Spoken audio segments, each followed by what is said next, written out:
I live in a quiet suburb about 20 minutes outside the city. It's one of those neighborhoods where nothing ever really happens. Most of the homes are single-family houses, small yards, old trees, and neighbors who wave but don't really talk much beyond that. I liked it that way. A couple months ago, the house next door got sold. It had been sitting empty for a while after the old owner passed away. One morning, I saw a moving truck pull into the driveway. I watched through my window as a man, probably in his late 40s, wearing a dark hoodie and jeans, started unloading boxes. No family, no friends, no one helping him. Just him. I went out to get my mail, and he looked up. We made eye contact, and he gave me this half smile that didn't really reach his eyes. I nodded back, then went inside. I didn't think much of it at first. People move in, people move out. That's life. But almost immediately after he moved in, I started noticing weird stuff. The first night, I heard something that sounded like hammering at almost 3 in the morning. It was soft, but just loud enough to be noticeable. I figured he was doing some renovations. I tried to ignore it, but the next night, same thing. Tapping, scraping, hammering, always after midnight. Always for about an hour. Then silence. I didn't want to jump to conclusions, so I told myself maybe he worked night shifts or had insomnia. But after a week straight of hearing strange sounds through my wall, I was getting tired and creeped out. One night, I heard what sounded like whispering. I thought maybe he had the TV on, but it wasn't constant. It would go quiet for long stretches, then suddenly I'd hear murmuring again like he was talking to someone. But when I stepped outside and looked through his front window, the house was completely dark. What really freaked me out, though, was the night I took my trash out and saw him standing in his backyard. Just standing, in the dark. No lights, no phone, nothing. Just staring into the woods behind our houses. I slowly walked back to my door and locked it behind me. A few days later, I noticed something else. He had started putting up blankets over his windows from the inside instead of using actual curtains, and there was this strong chemical smell coming from his garage, like bleach and something else I couldn't place. Then one evening, I saw him carrying something large and heavy into the house wrapped in a blue tarp. He kept looking over his shoulder while he did it. I stood behind my curtains watching, heart pounding. That's when I started documenting things, videos, notes, timestamps, just in case. About a week later, I heard banging coming from his house. This time it was loud, aggressive. It was around 2:30 a.m. I got out of bed and pressed my ear to the wall. It sounded like furniture being moved, or something being dragged.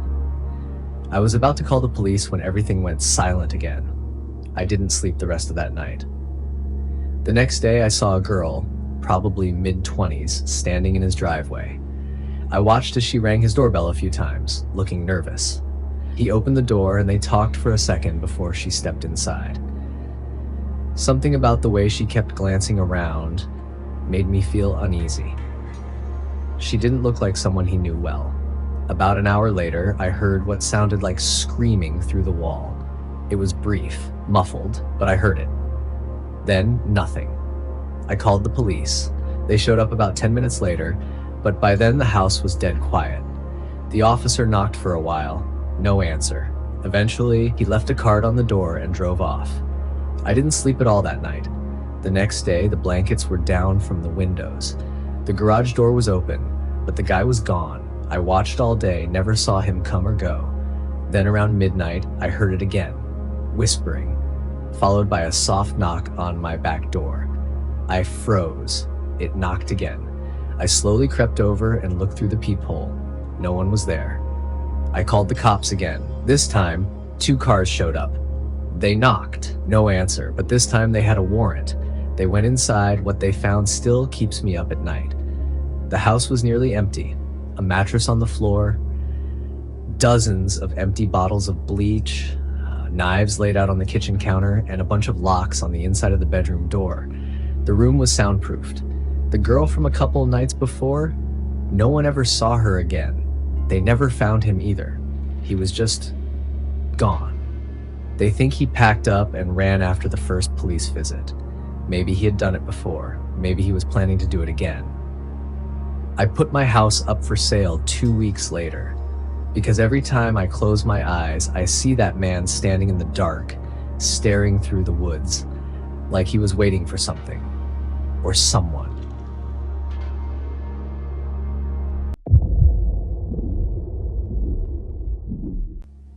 I work late shifts at a diner a few miles from my apartment. By the time I clock out, it's usually past midnight. The air is cooler, the streets quieter, and after standing on my feet for hours, I like to clear my head with a quick run before going home. It became a routine.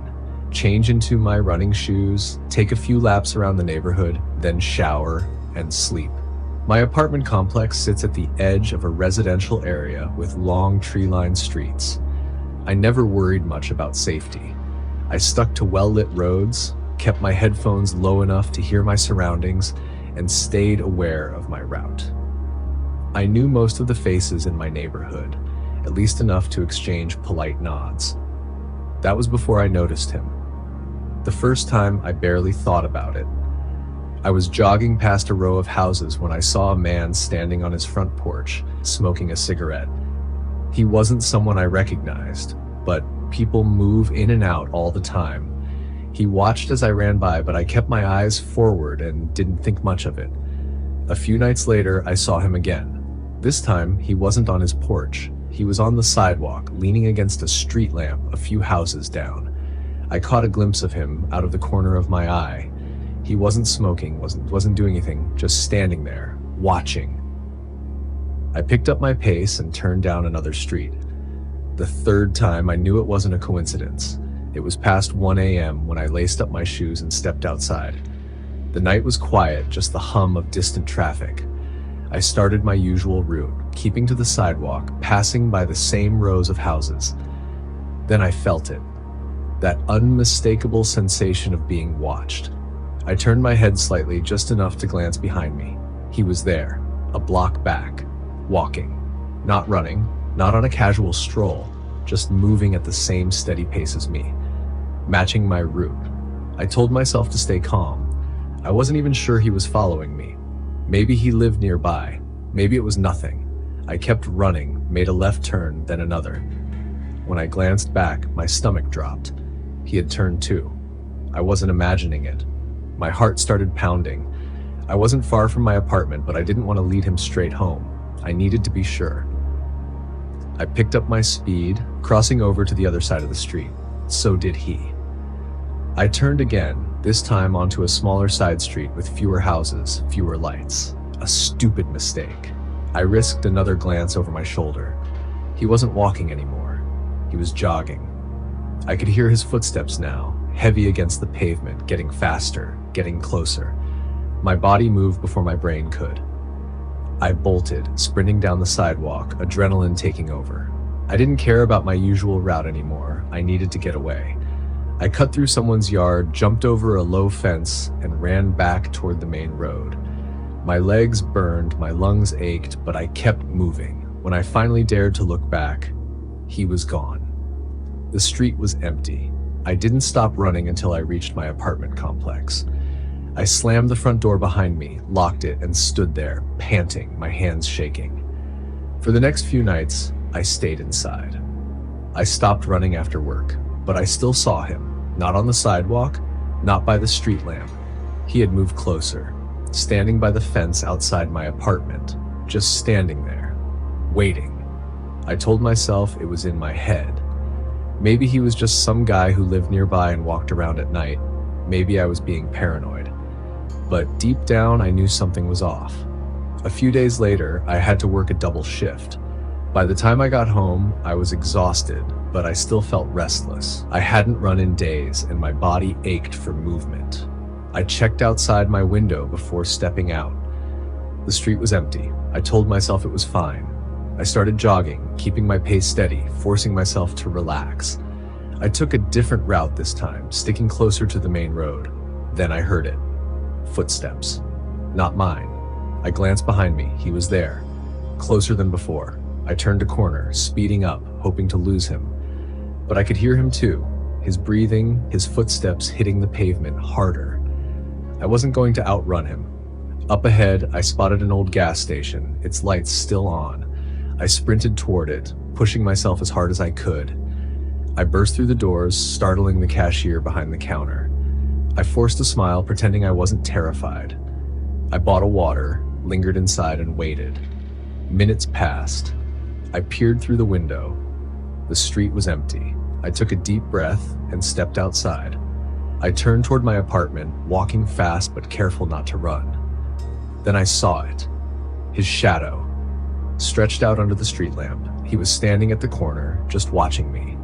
I hurried home, locked every door, and checked every window. The next morning, I went to the leasing office and demanded a security camera be installed near my unit. The manager said he'd look into it. That night, I kept every light in my apartment on, and I never went running after work again.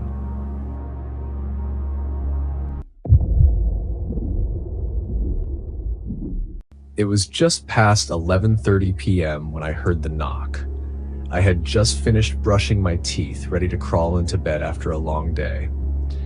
My apartment is on the second floor of a small, older building with thin walls and creaky floors. Most of the tenants are quiet, and I like it that way. Peaceful. Predictable. So when someone knocked at my door that late, I froze. At first I thought maybe I imagined it. Maybe it was a sound from the TV upstairs or someone passing by. But then it came again, louder. 3 slow knocks. I tiptoed toward the door and looked through the peephole. It was my neighbor from downstairs. His name was Kevin. Maybe mid-30s, always wore the same flannel jacket, barely spoke more than a nod when we passed each other. He was standing there, looking up at the peephole like he knew I was watching. I opened the door, just a crack, and asked him what was going on. He said he had lost his key and was locked out of his apartment. He told me he had already called the emergency maintenance line, but they wouldn't come out until morning. Then he asked if he could crash on my couch for the night. It caught me off guard. I didn't know him. I barely ever talked to him. Something about the way he asked felt off, too casual, like he had planned this or practiced it. I told him I was sorry, but I wasn't comfortable with that. He just stood there for a second, not saying anything. Then he asked again, said it would only be for a few hours, said it was freezing outside and he didn't have anywhere else to go. I told him again I was sorry. I offered to call him a cab or even help pay for a cheap motel. But he shook his head. Then he asked if I had a blanket at least. Said he'd sleep right outside my door if I wouldn't let him in. That really unsettled me. I told him to wait, closed the door, and locked it. I grabbed an old blanket from my closet and opened the door again just enough to hand it through. He didn't thank me, he just took it slowly, staring at me the whole time like he was studying my face. Then he turned around and walked down the hall. I shut and locked the door again. I turned off all the lights but left the TV on for background noise, trying to make myself feel a little safer. I figured he'd sleep in the hallway and leave first thing in the morning. But a few minutes later, I heard something. A soft rattle. It was the doorknob. Someone was trying to turn it. Slowly. Then a whisper through the door. He was asking if I had a glass of water, said he was thirsty and didn't want to sleep with a dry mouth. I didn't respond. I just stood there in the dark, heart racing, waiting for it to stop. Eventually, it did. I heard his footsteps move away. I didn't sleep that night. Every sound, every creak of the floor above made me jump. The next morning, I opened the door and looked down the hallway. No sign of Kevin, just the blanket folded neatly at my doorstep.